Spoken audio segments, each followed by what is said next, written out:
Hi, this is Hugh Hewitt. Welcome to a special edition of the Highly Concentrated Hugh podcast. On the mornings after massacres such as happened yesterday in Uvalde, Texas, I try and talk to a lot of callers and have very few guests. Today I spoke with Yoni, a longtime friend of mine, former member of the Israeli Defense Services, highly trained individual.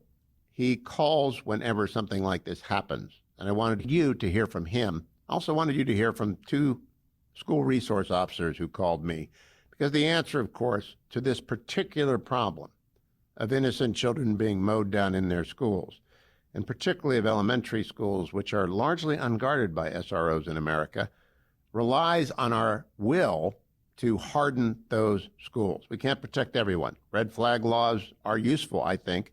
They do not work, as they did not work in Buffalo always, but there's no reason to leave defenseless children undefended where they gather to learn.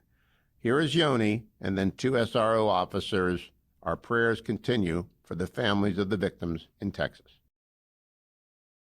Yoni is in Virginia. Hi, Yoni. How you doing, Hugh? Good. What is this Israeli system that the guy called about? Isn't it just that there's lots of people with a lot of trained people with a lot of weapons in Israel to shoot terrorists dead when they show up? Well, first of all, we got a lot of people with a lot of guns. But in addition to that, the last mass school shooting in Israel happened May 15th, 1974, when you were trying to figure out who to take to the prom. Okay? I mean, seriously, that's how long ago it was. It resulted in 31 dead Israelis, 70 wounded at a school. As a result of that shooting, a couple of things happened. Number one, we created what is today the National Counterterror Unit, YAMAM, part of the Border Police. And secondly, we put at every school armed personnel. All we have to do in America to end this, we don't need to violate people's constitutional rights by restricting magazine capacities or outlawing guns. We need to put at every school armed officers, armed not just with handguns, but with AR-15s, because allegedly this guy yesterday, hasn't been confirmed yet, was engaged with law enforcement in a gunfight before he went into the school, and he was wearing soft body armor. Soft body armor defeats pistol rounds. Rifle rounds will go through it like a hot knife through warm butter. So you arm your guys and gals with AR-15s and pistols. You put them at schools, and we will end this, and it'll be something that goes into our history books, because that's what happened in Israel. And the difference is here we have mental people doing it that have mental issues, and in Israel we've got the Democratic Front for the Liberation of Palestine and the Islamic Jihad and Hamas, and there's a reason they haven't done this. It's not because all of a sudden they love Jews. It's because they know it's a zero-sum game. They're not even going to get in the front door. They're going to be gunned down before they hit the front door. So for 48 years, we haven't had a mass casualty event at a school. Every school in Israel has this. Absolutely. My children's school, my children went to school in Judea, in the southern part of Israel. Their closest neighbors to the school was a Palestinian town that's notorious for terrorism. And on the roof of their school was a sandbagged and placed belt-fed machine gun. Do we need that at our schools in America? Of course not. But you know what? They had it at my kids' school, plus a bunch of guys armed with M16 rifles and pistols, and we never had a single incident at the school. And there's a way to stop this. When was, and Yoni, I want to get to a lot of people, when was the last terrorist attack on a school in Israel? May of consequence? I mean, there was one, if I remember right, a mental guy that was near a school. I'm not counting that because he didn't even hit the school. The last one of any consequence was at Ma'alot in northern Israel, and that was on May 15th, 1974. 31 dead Israelis, 70 wounded Israelis, and we put an end to it because why? Because we know that good people with guns stop bad people with guns. Yoni, thank you. Eloquent. I appreciate it.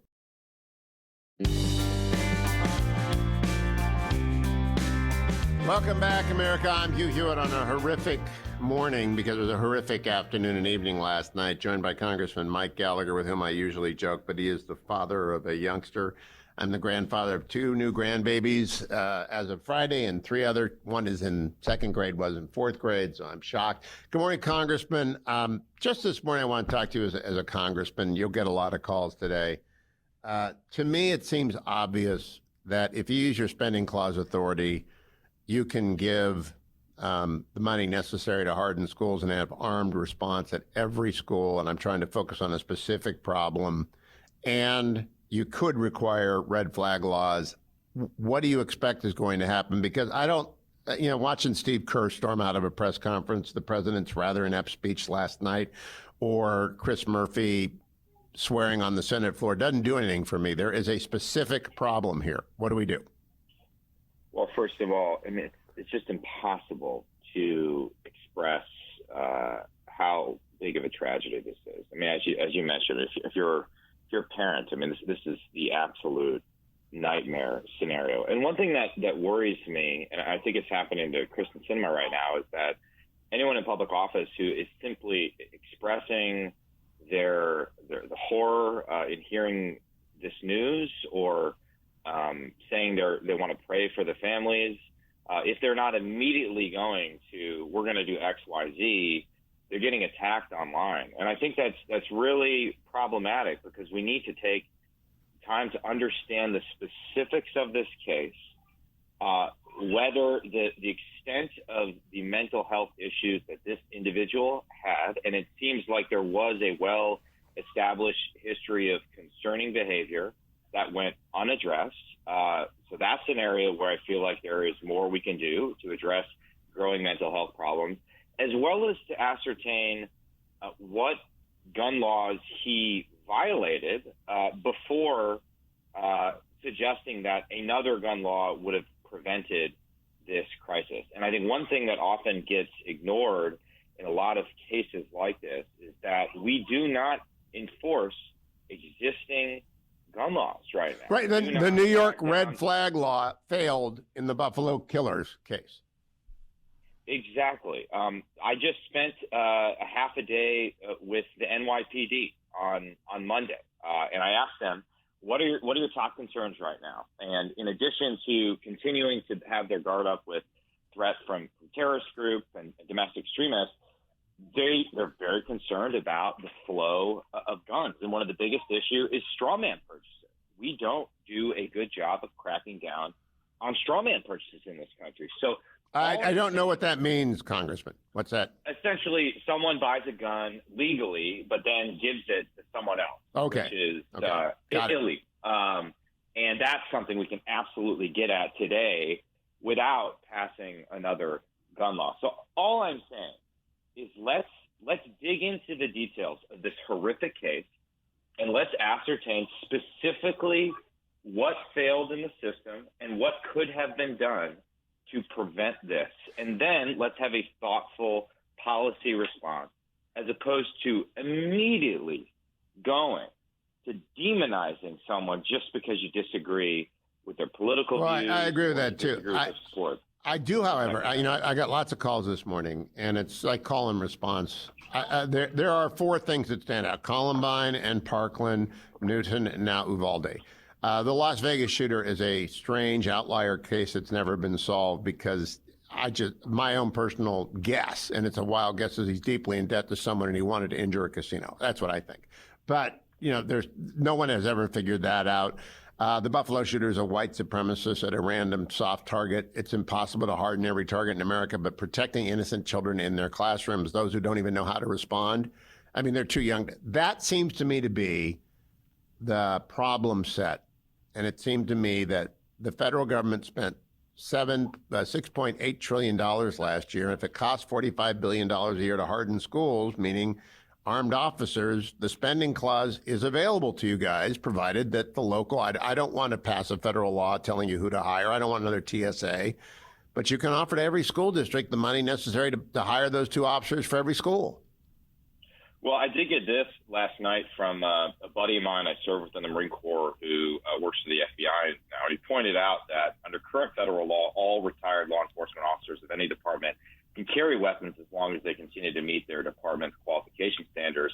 So how could you then incentivize these individuals to backstop or supplement school resource officers so you have an enhanced security protection for schools? I mean, you could look towards certain incentives, whether it's tax incentives or a federal, back, state, county level tax credit for hours served as security at schools. And those people would perform no law enforcement function, but would be able to protect schools well within the bounds of existing law. And you could have them be specifically recommended for this duty by the department they retired from or the local department that has jurisdiction over the school. So I think there's a way where we can harness recently retired professional law enforcement or even certain veterans in order to supplement school resource officers right now. And I think there's a big community of people in those categories that would love that mission post-retirement. That's a normal person's response, which is the problem is elementary schools and high schools. That's our specific problem. The answer is security. And the other problem is mentally disturbed individuals getting a hold of guns. And this individual, if the early reports is correct, is very disturbed. Everybody in town knew it. On his 18th birthday, he bought 2 weapons capable of mass slaughter, and nobody said a word. And I also think that is a problem. I think that is a major problem in America's gun laws. And I don't know what the Texas law is. I don't know if you violate any gun laws, but when I see Steve Kerr storming out, that doesn't do anything. In fact, it makes it worse because I get calls from Second Amendment advocates saying this is the thin edge of the wedge. If they pass a red flag law or a stop order like Luck Dog Ducey promoted, they'll be after my handgun next. And that's not a very good argument.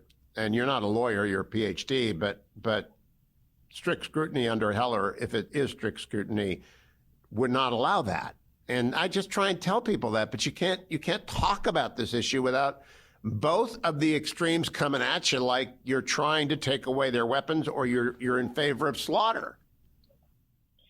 Exactly. And how does that bring you closer to any productive solution? If your opening salvo, whether you're Steve Kerr or I don't know, Senator Murphy or whoever, is, Republicans are complicit in the violence, which is just a crazy and reprehensible suggestion, then how are you actually going to have a discussion and figure out where, state or federal laws need to be tweaked or figure out how to, surge more resources to protecting schools? We actually had a bill. Republicans introduced legislation it's called the MVP Act in the past, which Democrats rejected, which would have taken concrete steps to protect people's rights while ensuring people that shouldn't have weapons don't get them. I mean, for example, it modified criminal penalties for an offense involving the theft of a firearm from a federal firearms licensee. It directed the Department of Justice to take specific actions to prevent gun violence, such as establishing a mass violence prevention center at DOJ, which would serve as the primary government organization for analyzing and integrating all government intelligence pertaining to threats of mass violence. Also enhanced the number of assistant U.S. attorneys that we would need to implement things like Project Safe Neighborhoods, which is the national initiative to reduce gun violence in the United States. So I think there are ways that you can get at this problem without stoking concerns about infringing on people's Second Amendment rights. But again, if the opening part of the discussion is, you're evil, you're complicit in the violence, I just don't know how we get to that productive discussion. I also, look, you can't legislate this, but I would ask the producers of America's television shows to stop with the video. And we're not using it this morning because that incentivizes some twisted mind. Just stop with the wall-to-wall. I appreciate conversations, difficult as they were. I watched last night with some Newton parents talking about what the parents are going through in Uvalde. I have a glimmer of it. I don't know what I would do. I just don't know what I would do. But I pray for those people, and I think it's irresponsible, reprehensible, actually, to mock people who say that. But it's good luck to you with your colleagues across the aisle. I know some of them are going to go right to their corner and start punching Republicans. And I also know that some Second Amendment absolutists are going to resist the idea of anything, but I do believe there's lots of middle ground, Congressman. Lots of middle ground. And I hope you find it. Congressman Mike Gallagher, thank you. Tammy in Ohio. Hi, Hugh. Hey, Tammy. I just want to say I'm a school resource officer in one of the biggest districts in my county, and we only have 2 SROs right now, school resource officers. And I've seen the mental health of these kids go down due to COVID, being locked in their house for 2 years. I'm armed. I have a rifle locked in my office, and we've taken guns off middle school kids. And it all comes down to the city and the school districts have to work together to want to come up with the money to put officers in the schools. And we have a great relationship with our school board, so we have no problems with putting SROs in our schools. And how many are at your school, Tammy? My middle school is 7th and 8th graders. We have 964 students. And are you the only SRO there? Yes, sir. I'm the only SRO, and our high school is about 2,200 kids, I believe, up to 2,200 kids. You see, and that's not counting the 5 elementaries that I take care of. Well, how in the world you can't possibly do all that? I mean, SROs are great if you're armed and a rifle in the office. I don't know what it's gonna maybe help you if you get a warning, but like Yoni just said, are you carrying a pistol at all times? I carry a automatic handgun. Yes, sir, I do. Are you good at it? I'm not too. I'm pretty good. Yeah. So, I think I am. You know, the SRO failed at Parkland. Yes, big time. Big time. That still sickens me personally and professionally. So, and we're being taught now. God be with these families and first responders that had to go into that school yesterday and see all that, and it's going to affect them the rest of their life, all of them. And we're taught now that we don't stop and help victims. We got to get to the threat.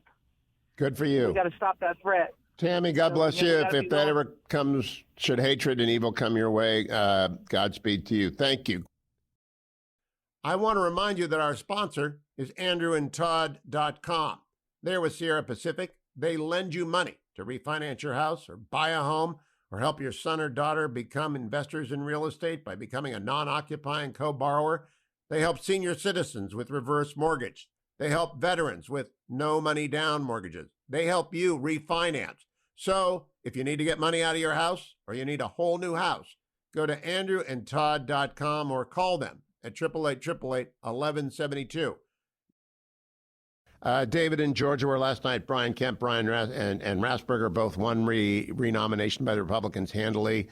That's the big political story I would have been talking about today, but it's been overcome, of course, by this massacre. What do you think, David?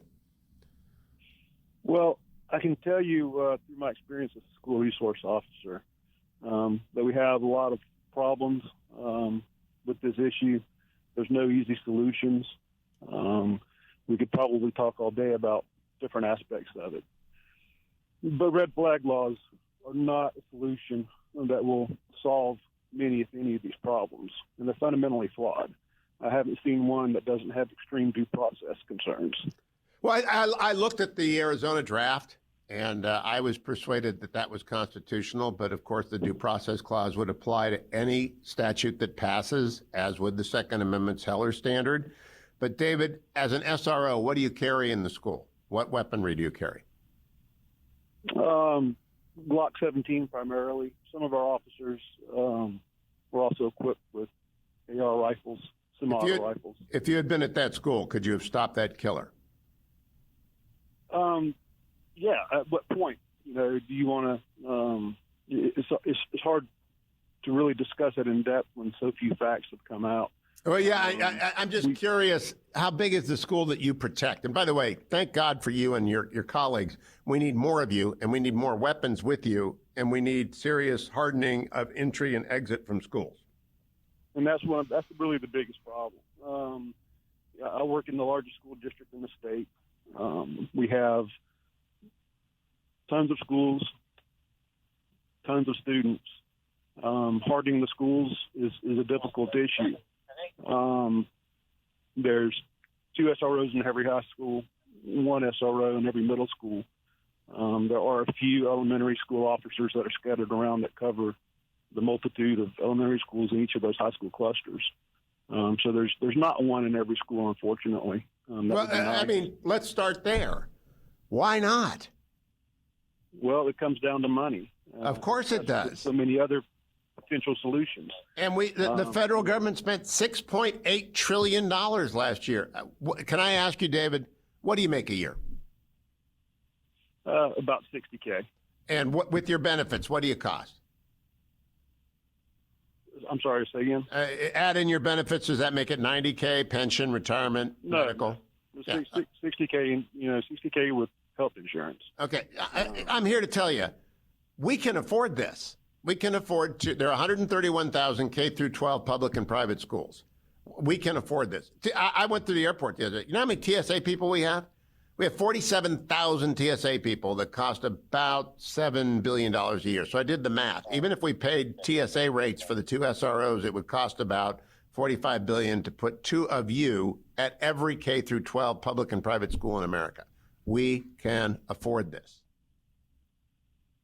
I agree. And there's other things that we can do to help harden the schools as targets. Many of our schools have very easy egress and ingress into the schools. Because administrators have. It's just not acceptable. Every 10 years, it's not acceptable to have a Newton. It's not acceptable every 10 years to have a Parkland or a Columbine or an Uvalde. That's what we're. Buffalo, you can't do anything about that. There's a red flag law in Buffalo. It didn't stop a crazy white supremacist high school kid, just recent graduate, from getting weapons and killing black people. We can't do anything about that. That's part of the problem with common sense gun control, because there's really no common sense gun control. No, there. I mean, I do believe that there are stop order laws, severe threat order protection laws that respect due process and the Second Amendment and have been upheld. Yeah, but none of the ones that I believe you would support would do anything to solve any of these shootings. Yeah, it didn't work in New York. I'm very aware. No. It didn't work in New York, but it might. The trouble with them, officer, is that you never know when they work. Sure. It's what the CIA says. But you never know when we win. You never know when they don't, but you do know that there are, thousands of incidents every year where bad people with guns intending harm on others are stopped by good people with guns. Yes, absolutely. Absolutely. And officer, I want to, again, thank you. You're going to go to work today. You're going to protect children. Well, I'm at work now, giving some coverage to one of my elementary schools just to be a little bit more visible, to ease some troubled hearts and minds. But that's what we're here for. And we don't pay you enough, but God bless you. Thank you, David. Steve in Indiana. Hi, Steve. Yeah, I just wanted to call in driving to work in retired law enforcement and actually the executive director of the Indiana Sheriff's Association. Oh. And the one thing we want to talk about is hardening the classroom. Yeah, well, and hold forth. What do we need to do? I think there's a lot of moving pieces, as we know, to school safety. And the one thing we can all agree on, I believe, whether politically you're a Republican or Democrat, is, enhancing school safety. And then when we get to the discussion of guns and mental health, we kind of split the decision and we don't get any progress.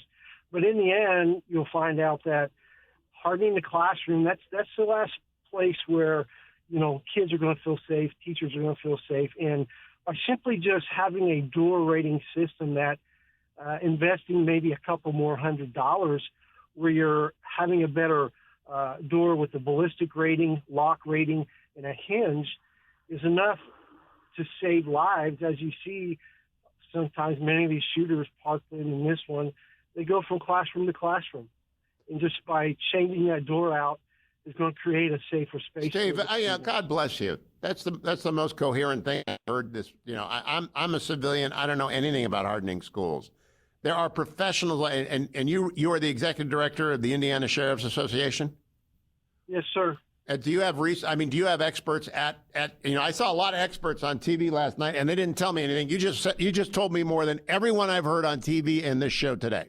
You just told me. Well, it's common sense, and that's what we're not doing. We're not looking at common sense solutions, because I know as a homeowner, I rely on a good door to keep me safe and my family. And it's the same principle for schools. And hardening that door can save lives And then we have to look at the other moving pieces. But, that's one of the things we're going to be pushing here in Indiana.